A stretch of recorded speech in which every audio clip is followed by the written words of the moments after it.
comment. Now, Let me follow this.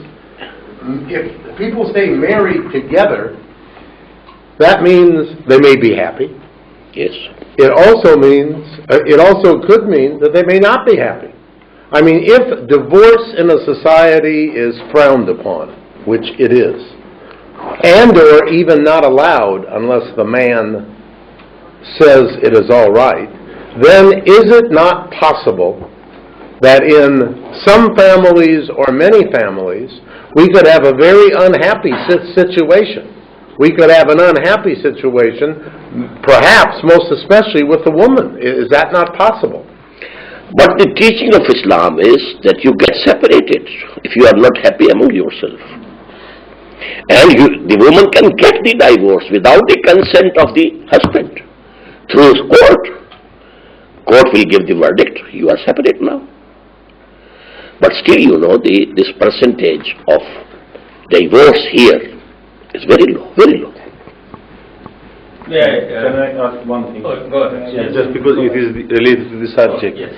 Now, in Muslim countries, mostly man has the right of divorce. If he says you are divorced, finished. But still, the rate of divorce is very low. This is a sign. Okay. Now, in West we have to go to court, etc., etc. But here is not so. If man says to his wife, you are divorced, finished. But still the rate of divorce, like Turkey, is very low.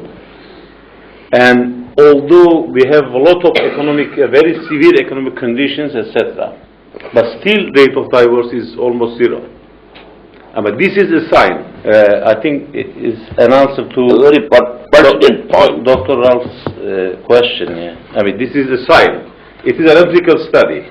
Yes. Yeah, just a comment from my family background. My grandfather divorced my grandmother at least 1 million times, and she never left him. That's true, and he was in a state of anger most of the time. You are exaggerating. There might not be million days in their lives. I mean, lots of times. She never left him. Okay. Well, on the humorous tone, I'll come back after Louis. First of all, again, it's a privilege for me to be here, to be at this table. Thank you. My question is about polygamy. Polygamy, yes, it is allowed. But it is not imperative that you must marry more than one or two or three. It is allowed. And the grounds are, number one, there are certain occasions, for example, this war. In the First World War, Second World War, how many men perished? Now women, they were without husbands. If there is polygamy, they will also be living normal human life.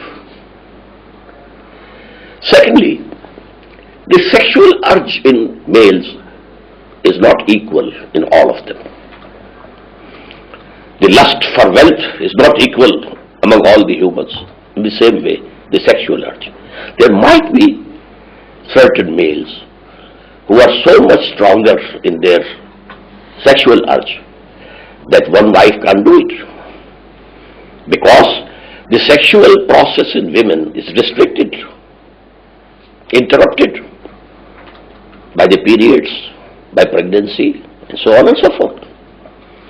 So polygamy is natural, but it is not essential. So this could be one of the reasons for the lower rate of divorce then?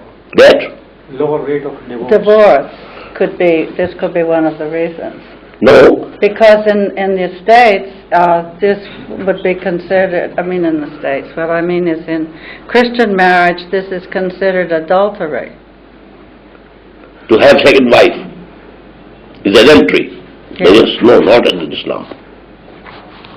There you have to divorce one wife to have another one. Yes, that is one factor for the greater number of divorces. We call it serial. Or you have to accuse her of some adultery and some, something, and then only can the, Christian marriage can be finished. So these are things, Can I have at you again just a little bit? I'm sorry. Now that I've started, You said earlier in your lecture that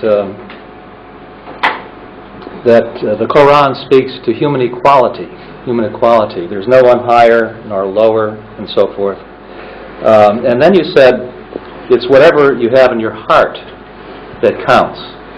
And I wonder if it's more than that. It's not only what's in your heart; it's what you do. You know, it's what you do. It's your actions. We talk about orthodoxy, right thinking, but we also talk about orthopraxy, right doing. Right doing. Both are very, very important. Yes. I guess you recognize it. I accept. But you know, in terms of equality in marriage, you say there is no equality. There is no equality. No equality in marriage.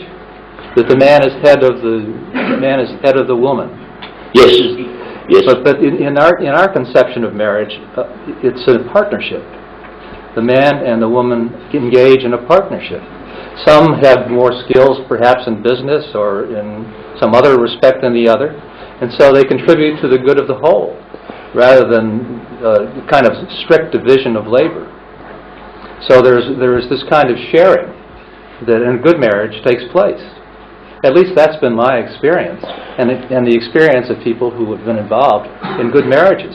It's not a superior-inferior kind of relationship. I didn't use these words for that relationship. But they sounded like it. Actually, marriage is a partnership. But even in partnership, if you have a common business with your friend, maybe you own 2/3 and the other one 1/3. So equality in authority and in rights, in the administration of the family, that is not there. You have to have one on top. Otherwise there will be chaos. No, I don't agree. At least that's not been my Yes, you experience. are free to disagree. It's not for me to say. Okay. Mr. Nirmal Singh. Well, firstly, something in a lighter vein. I was thinking that there is a window of opportunity for me here in something that you said, that if you bring up 2 daughters, educate them, and marry them, you have a place reserved for you in paradise. My wife and I, we have done it for 3 daughters. But you have to be a Muslim to qualify for that. Well, I thought that with 3, a second-class citizen might make it. You need to have another one because you are 2. Dr. Ian Markham. I want to just focus a little bit on your social segregation part of your talk, where you talked about the fact it's very important in the Islamic society that the sexes are kept separate. And that includes education and hospitals and universities. All spheres of life. All spheres of life. Is there any theology in Islam which would stress the fact that when God created men and women, God created 2 genders that bring different insights, different perspectives, different ideas, which can complement and enhance the other. And that therefore, in social relations between the sexes, it's good that they're often together,